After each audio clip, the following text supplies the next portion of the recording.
Bon, guys, aujourd'hui on vient pour une vidéo. Je pense que le cadrage il est bon là. En vrai, est-ce que si je mets la grande, on a l'air d'être à l'hôpital un peu. Anyway, gars, j'espère que vous allez bien. Je vous avais demandé sur Instagram de me raconter vos problèmes parce que je sais que vous êtes très friands de ce genre de vidéo. Et du coup, comme je suis une personne qui est née avec la bouche grande ouverte, j'aime beaucoup discuter. Aujourd'hui, on va essayer de régler vos problèmes. Alors, petit disclaimer, je ne donne que mon avis, qui n'est pas le meilleur à prendre ni une science absolue. N'hésitez pas à également débattre dans les commentaires sur comment vous réglerez le problème que la personne va nous exposer. Sauf que j'ai eu une idée qui m'est venue en tête. En ce moment, j'ai envie de me lancer sur Twitch. Du coup, si vous voulez qu'on transverse ce concept sur Twitch, mais en live, vous me parlerez directement en direct et on réglera vos problèmes comme ça en direct. Je vais mettre ma chaîne Twitch en bio. Et je pense que je commencerai quand j'aurai le matériel nécessaire. N'hésitez pas à me soutenir dans le lien YouTube qu'il y a juste en bas si vous le voulez, bien évidemment, c'est pas obligatoire.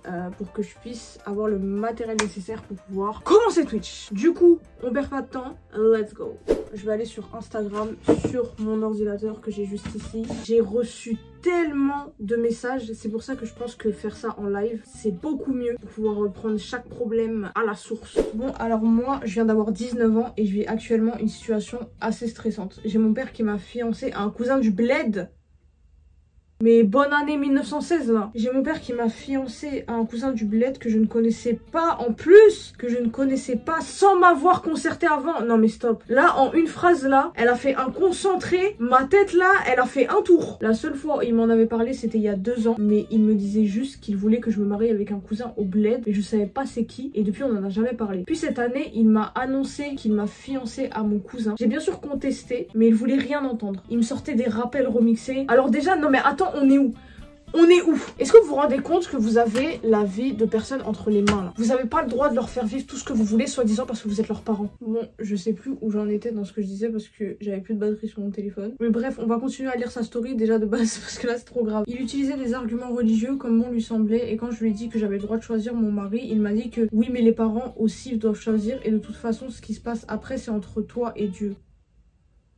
Vraiment des arguments incroyables. Ouais, j'allais dire la même. Et aujourd'hui, il agit comme si de rien n'était. Il s'est même pas excusé. De toute façon, il le fera pas. Et ma mère, dans tout ça, elle est à moitié d'accord avec lui. Et elle essaye de me faire culpabiliser. Mais elle reste quand même en désaccord avec le fait qu'il m'ait fiancée sans rien me dire. Mais elle veut aussi que je me marie avec cet homme en sachant qu'on a presque 10 ans d'écart. Mon père lui a fait croire que j'avais 16 ans. Ne me demande pas pourquoi, je ne sais pas pourquoi non plus. Mais attends, t'as quel âge, girl? Ah, je viens d'avoir 19 ans, ok. Et le gars, ça me dérange pas plus que ça, mais il est clair qu'il veut se marier avec moi. Il me fait des déclarations d'amour. Ah, ça me dégoûte. Comme si on se connaissait depuis 10 ans. Ma mère fait que de me dire d'essayer d'apprendre à le connaître. Le truc c'est que je suis pas à l'aise avec ça. Je fais des efforts en lui écrivant parfois, mais ça me stresse et je suis pas intéressée. J'ai vu ses photos et je suis pas intéressée du tout. En plus il est bas de vilain. Et la façon dont il parle, les disquettes à 2 balles, ça me plaît pas du tout. Non mais pitié, mais pitié. Mais là genre, Yanni, on se balade dans le RERD là. Des disquettes à la RERD. Heureusement mes quelques amis sont de mon côté, mais ma famille... Et comme je suis l'aînée, c'est encore plus compliqué puisque je risque le conflit parental qui n'est pas recommandé dans la religion. Ouais mais là cousine, là en fait, le conflit familial il est inévitable en fait. Là on parle d'un mariage forcé qui est interdit en religion quand même. Là tu peux pas éviter le conflit puisque t'as des gens qui t'obligent à faire quelque chose qui est interdit. Le 4 décembre 1982, j'ai promis que si j'avais une fille, j'allais lui marier avec lui. Donc voilà, maintenant j'ai une fille, elle va se marier avec lui. Est-ce que ça va? Donc voilà, sonne.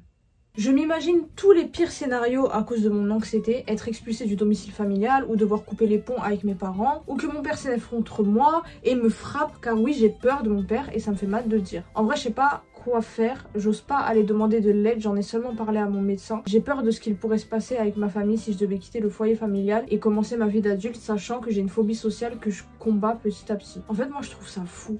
Écoutez, mais moi, ce concept, jusqu'à maintenant, je ne le comprends pas. Vous vous prenez pour qui? Pour un être qu'on vous a donné entre les mains. Vous décidez d'avec qui il va vivre sa vie, avoir des relations intimes. Vous vous prenez pour qui? Pour choisir à la place de quelqu'un, quelque chose qui va l'impacter toute sa vie. Je suis désolée, hein, là, je vais peut-être être crue envers les parents, mais en fait, là, il y a trop d'histoires de parents qui m'énervent. Les parents, ils se prennent pour qui, des fois?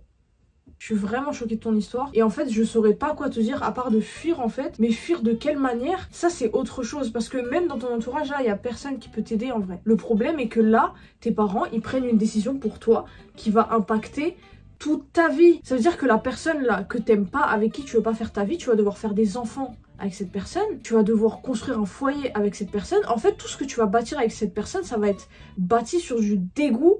Te sens pas coupable d'aller à l'encontre de ce que tes parents là ils décident pour toi, parce que là en fait c'est même pas une décision qui devrait être prise par eux. Là ça va trop loin. Là on parle pas de ouais tes parents ils vont décider qu'est-ce que tu vas manger aujourd'hui. Là tes parents ils sont en train de décider un truc qui va t'impacter toute ta vie. Va à l'encontre. Tu dis non.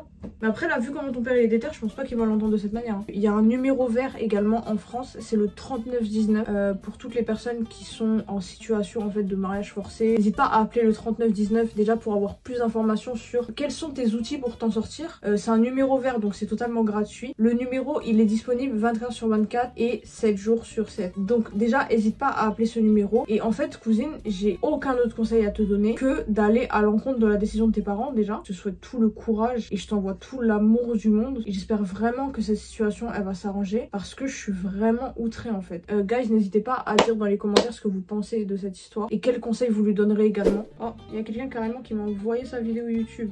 Bon, les études, moi j'ai pas toujours été trop cool avec, hein. Genre on n'est pas potes de ouf, tu vois. Mais bon, je le fais parce qu'il faut bien avoir un diplôme et faire rentrer du bif, tu vois. Je kiffe vraiment plein de trucs. Je kiffe l'art, donc les dessins, la création de contenu, bah la preuve. Je kiffe la médecine. Il y a plein de possibilités qui s'offrent à moi. Et du coup, ça fait que je suis un peu perdu. Un peu perdu dans le sens où j'ai choisi une année où en gros je vais me diriger vers la médecine.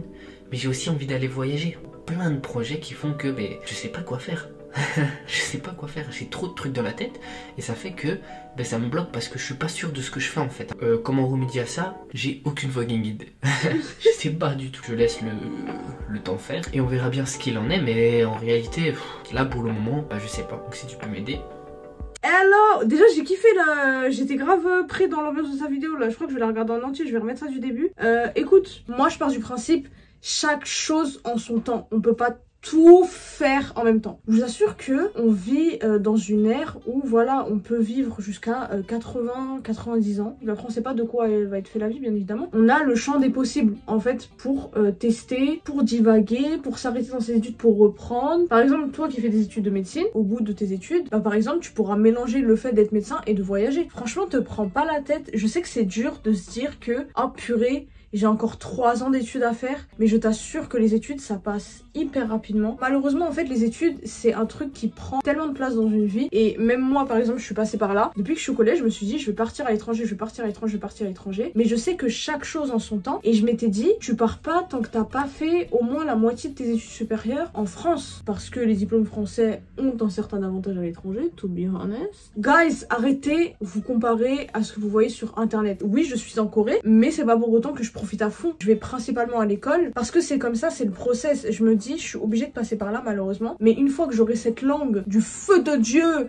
dans mon cerveau et une fois que je serai diplômée, je pourrai pleinement profiter. Donc je sais que c'est frustrant, mais te prends pas la tête. T'auras des occasions, mais que là pour l'instant malheureusement les études elles prennent trop de place. Il faut savoir faire chaque chose en son temps. Alors pour mon histoire, j'ai été en couple avec un garçon qui m'a beaucoup négligée durant la relation. Sachant que ma famille est nationaliste, ils auraient jamais accepté ce boug.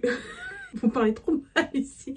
Mais moi j'étais prête à mener ce combat dès j'ai fini par le quitter et il a eu un électrochoc. C'est devenu l'homme parfait qui a enfin décidé de s'engager et de me traiter comme une princesse. Il me court derrière. Pourquoi il y en a qui agissent comme ça. Quand vous sentez que vous perdez une personne, c'est là où vous commencez à bouger vos fesses. Il me court derrière pour que je le reprenne et je me suis jamais sentie aussi aimée. Oui, je le revois parfois, mais je l'aime plus du tout. Sauf que ça fait quelques semaines maintenant que je parle avec un autre gars qui m'intéresse. Mon ex le sait. Et surtout, il vient de mon pays. Je sais plus quoi faire. Même si je n'aime plus mon ex, et je vois ses changements et parfois je m'imagine moi et la nouvelle version de lui. Voilà, j'espère que mon message était pas trop long. J'espère avoir ton avis. Cousine, moi je pars du principe où quelqu'un qui change subitement, que quand il sent qu'il perd quelque chose, c'est quelqu'un qui va retourner à qui il était une fois qu'il t'aura dans les mains. Tout simplement. On est tous dotés d'intelligence. Pourquoi t'es pas capable de voir les choses quand elles sont évidentes, mais une fois que je suis partie, ah là tu réalises. Non, parce que là du coup c'est pas toi qui veux te remettre avec lui, c'est lui qui veut partir avec toi. Et en fait même dans sa décision en fait il est tellement ingrat dans le sens où il pense pas à toi, ce que t'as ressenti sur le moment, il pense juste à ah mais moi je peux pas vivre sans toi donc faut absolument que tu reviennes en fait. enfin moi je pense comme ça. Après comme j'ai dit hein, ce n'est que mon avis subjectif guys, vous pensez ce que vous voulez. Le comportement ça se change pas du jour au lendemain. Donc ma belle je te conseille tout simplement de faire tes affaires et de voir ce que l'avenir te réserve, voilà. Déjà, bonne fête de l'Aïd en retard.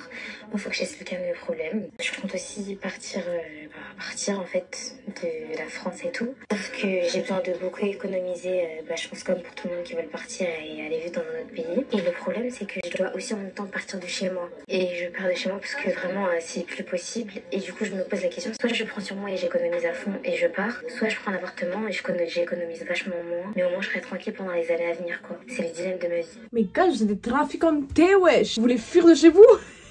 Non vraiment, meuf, la santé mentale passe en premier dans tout. Après je sais pas à quel niveau de danger t'as affaire chez toi. Je pense que si c'est supportable pour toi, rester pour mieux économiser c'est peut-être mieux. Mais après si vraiment c'est pas supportable, à la limite je te conseille de faire quoi? De faire au moins une colocation. Colocation tu vas payer moins cher, tu vas pouvoir beaucoup plus économiser. Quand t'es plus chez tes parents t'as tellement de trucs à payer, c'est pas possible. Donc du coup je te conseille, si c'est vraiment supportable, tu prends ton courage à deux mains et t'économises à fond. Mais si c'est vraiment pas supportable, je te conseille de faire passer ta santé mentale en premier, mais à la limite de trouver un compromis en fait, de dire ok je pars de chez moi, mais pas forcément prendre un appart tout seul, tu vois, tu peux prendre une coloc, je sais pas, il y a peut-être des auberges aussi, après je sais que c'est pas le top du top, parce qu'en général les trucs communs, t'es forcément avec des gens que tu connais pas, donc ça peut mal se passer, mais voilà. Mais sinon j'espère que tes problèmes de chez toi ils vont se régler et que c'est pas dangereux pour toi surtout. Alors voilà, j'ai ma mère qui est malade et ma tante elle est un peu âgée et elles vivent toutes les deux dans la même ville. Et moi j'habite avec ma mère et ma tante vu qu'elle est toute seule. Mais le problème c'est que j'ai plus de temps pour moi. Je veux être la femme que j'étais avant. Donc ma question, comment leur dire non sans qu'elles se vexent? Mentalement et physiquement, je peux te dire que je suis au plus bas, mais je me dis que j'aurai des hasanettes pour me rassurer. PS, je travaille aussi. Moi je pars du principe où là c'est pas toi la fautive, c'est plutôt en fait ta famille. Nous en tant qu'enfants, on a aussi un rôle à jouer dans la vie de nos parents, on doit les aider, on doit les soutenir et tout, comme eux ils nous ont éduqués, ils nous ont soutenus. Mais en fait j'ai l'impression qu'il y a des parents qui mettent tellement de pression. Je suis même pas parent, je parle tellement mal, mais j'ai l'impression qu'il y a des parents, ils mettent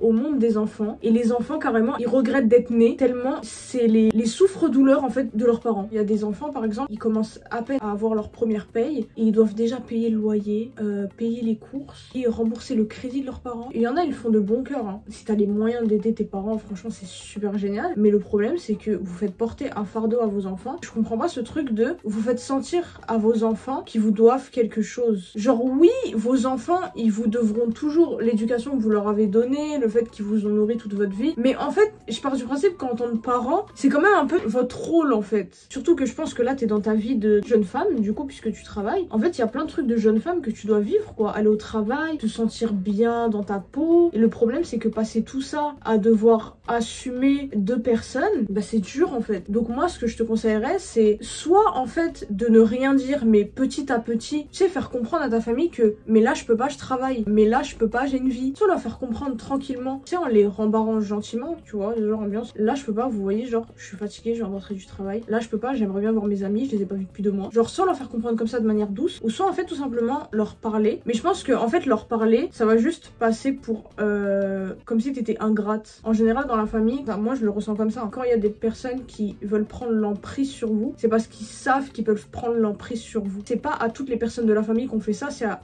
un membre de la famille en particulier, parce qu'ils savent qui est le plus faible, on va dire, pour qu'on puisse profiter de lui. Quand vous vous assumez, quand vous faites comprendre par votre comportement que on peut pas profiter de vous, en général les gens ils profitent pas de vous, ils arrivent tout d'un coup à marcher, ils arrivent à aller faire leurs courses, ils arrivent à manger tranquillement, ils arrivent à faire la vaisselle, mais bizarrement quand il y a quelqu'un sur qui ils peuvent profiter, et ben ils arrivent plus à faire tout ça. Donc en fait tout simplement fais leur comprendre par tes actes que tu peux pas les assumer tout le temps. Après voilà, ces deux personnes là elles sont malades, aide-les comme tu peux, ça veut pas dire que tu vas les abandonner, mais c'est juste que t'as le droit d'avoir tes moments à toi, t'as le droit d'avoir ta vie de jeune femme, et du coup en fait faut faire l'entre-deux, tu vois. Après ça va être à toi de gérer l'entre-deux, mais je pense que par tes actes tu peux leur faire comprendre déjà que tu n'es pas leur sous-fifre. Est-ce que l'amour paternel existe? Je dis ça dans le sens où si un père est absent depuis la naissance de son fils, est-ce qu'il l'aime? Parce que j'ai aucun doute sur l'amour d'une mère vu qu'elle nous porte dans leur ventre pendant 9 mois. Donc quand on est directement, elles sont attachées. Mais le père, je sais pas. Est-ce que le père peut aimer s'il est absent pendant 15 ans et depuis la naissance? Je pense que la maternité et la paternité, c'est pas forcément inné chez tout le monde. Après, j'ai pas fait d'études sociologiques, là je vous dis juste mon ressenti par rapport à ça. Je pense que c'est pas inné et je pense que par contre le problème des pères qui abandonnent leurs enfants, c'est un fléau. J'espère en tout cas que t'as l'amour maternel et que tu l'as eu depuis que t'es né. Bah si un père est absent depuis la naissance de son fils, je sais que t'as des pères qui aiment leurs enfants mais malgré ça, en fait je sais pas pour eux c'est quoi la notion de l'amour en fait, c'est surtout ça. Pour les parents qui font ça, c'est quoi votre notion d'amour? Il faut me dire, hein. Parce que aimer votre enfant à distance, là, comme si on était sur Zoom, on peut vraiment pas faire ça, hein. Un enfant, ça demande du temps, de l'attention, une éducation. Je dirais pas qu'un père qui fait ça n'aime pas son enfant. Si un père, il est pas là et qu'il accompagne pas son enfant durant tous les moments où son enfant a besoin de lui, pour lui, c'est quoi aimer son enfant, alors? Après, je juge pas, hein. Si, je juge beaucoup, là. Mais j'aimerais juste comprendre. Hey yo, je pense que...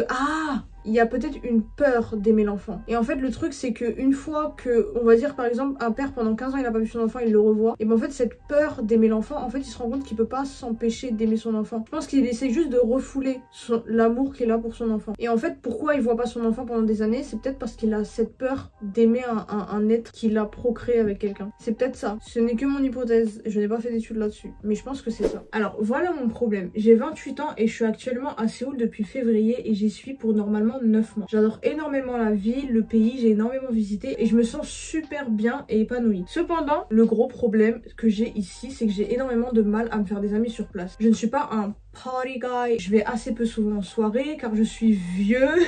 T'es pas vieux, 28 ans. J'ai tenté beaucoup de dates avec des locales sur place, mais vu mon âge, les discussions sont toujours super formelles et ça ne tourne jamais amicalement. Donc voilà le problème, j'ai peur que sur le long terme, je développe la sensation de solitude. Déjà, je comprends tout à fait de ton point de vue, en étant un homme en tout cas, d'avoir ce mal à te faire des amis si t'es pas un party guy. Moi j'ai l'impression que nous en tant que meufs on arrive plus à trouver des gens chill quand on veut être chill. On est moins jugé on va dire sur notre manière des fois à tout simplement j'ai pas envie de sortir. En tout cas surtout à Séoul hein, pour les expatriés également c'est un truc que je vois. À Séoul être un mec cool c'est être un mec qui fait la fête. Et du coup je comprends cette pression que t'as et le truc que tu te sens pas bien auprès des autres parce que t'es pas dans ce délire. Quand t'es à l'étranger, mais en tout cas là on va parler de Séoul hein, parce que là on parle de Séoul. J'ai l'impression que les amitiés elles sont très superficielle. C'est très rare de trouver des gens avec qui t'as une vraie amitié dans ce pays parce qu'en fait tous les gens qui viennent ici ils partent du principe où dans 6 mois ils retournent chez eux. Donc en fait vous voyez des gens et même sur les réseaux je suis désolée mais j'en vois tellement dans les TikTok ou quoi ou qu'est-ce vous voyez des gens ils traînent ensemble à Séoul ils sont tous les jours ensemble et une fois qu'ils rentrent en France ben en fait ils se connaissent plus. Et c'est pour ça que j'aime pas cette histoire de dire par exemple ouais mais comment ça se fait t'es là t'as toujours pas d'amis coréens, ouais mais comment ça se fait t'es là t'as pas ça t'as pas ci, comment on se fait des amis coréens, pourquoi une amitié que vous bâtiriez pas en France vous la bâtiriez dans un autre pays. L'amitié c'est pareil dans tous les pays du monde, on bâtit une amitié sur de la confiance, sur ce que la personne nous apporte et ce qu'on apporte à la personne, sur plein de facteurs différents. On bâtit pas une amitié juste parce que ah je suis à l'étranger il faut que je me fasse des amis. Et le problème c'est que j'ai l'impression que ici les Français quand ils viennent ici en fait ils oublient cette logique là qu'ils ont en France. On peut faire des TikTok ensemble, on peut aller en soirée ensemble, bah viens on devient amis. Sauf que ces gens là dans les vrais moments du coup ils sont plus ensemble. Une fois même qu'ils retournent en France ils se calculent même plus. Et c'est pour ça que je comprends ce truc de peur de solitude parce que c'est trop dur dans ce pays là, surtout en tant qu'homme t'as une pression de ouf de rentrer dans le moule parce que sinon t'es pas cool et du coup c'est dur de se faire des amis. Je comprends ce truc là d'avoir cette pression. Je pense que c'est peut-être toi aussi du coup comme t'es perdu entre ce truc j'ai envie d'avoir des amis mais le truc c'est que là que je peux trouver des amis. Je pense que tu te mets un blocage psychologique dans le sens où tu te dis ouais mais je suis pas comme ça donc je peux pas avoir des amis comme ça mais il faut que je sois comme ça parce que sinon j'aurais pas d'amis. T'es pas obligé en fait de te mettre dans un moule et de te bloquer je pense dans un certain prototype pour avoir des amis. Tu peux avoir des amis sans rentrer dans ces délires là et du coup tu peux rencontrer des amis ailleurs que dans ces délires là. Que des fois tu peux être surpris, je pense même que les gens de ta classe tu peux grave être surpris, creuser et trouver une amitié de ouf. Dû en fait à ton âge peut-être que tu peux trouver plus des gens qui travaillent ici. Bah, y a des groupes Facebook par exemple de gens qui travaillent ici, qui sont expatriés. Plein de choses, tu peux t'inscrire à des clubs. Après je sais c'est facile de parler comme ça mais sur le long terme et même sur le truc c'est compliqué. Parce qu'on a besoin d'amitié, surtout quand vous êtes loin. T'as besoin de gens à qui tu te références, t'as besoin de de personnes qui ont le même délire que toi parce que tu te sens très seul très rapidement. C'est compliqué, l'amitié c'est compliqué, surtout à l'étranger, surtout à Séoul, mais je pense que tu vas trouver, et je suis persuadée que tu vas trouver les personnes qui seront dans ton délire et avec qui tu vas bâtir une amitié de malade. Du coup déjà je te le souhaite. Je pense que si tu fais vraiment comme toi tu l'as envie et comme toi tu le sens, là tu vas vraiment attirer les personnes qui sont faites pour toi en termes d'amitié. Voilà, c'est mon conseil. Après, comme je vous ai dit, je suis personne, là je juge seulement par rapport au message qu'on m'a envoyé. Ça se trouve que je raconte n'importe quoi, que cette personne elle a déjà essayé tout ce que je suis en train de lui dire. Mais voilà, c'est mon conseil. Bon, voilà guys, je pense qu'on va s'arrêter là pour cette vidéo. J'ai beaucoup parlé, je suis fatiguée. J'espère que ça vous aura plu, que ça vous aura apporté un petit soutien et une petite aide. Les gens dans les commentaires, n'hésitez pas à donner également vos conseils. Si vous voulez un épisode 2, un épisode 3, un épisode 4, comme je vous l'ai dit, abonnez-vous à ma chaîne Twitch. On va faire ça directement sur Twitch et vous me raconterez vos problèmes au téléphone. J'aurai un lien de Discord. En attendant, prenez soin de vous, prenez soin de votre santé mentale, de votre santé physique. Bisous.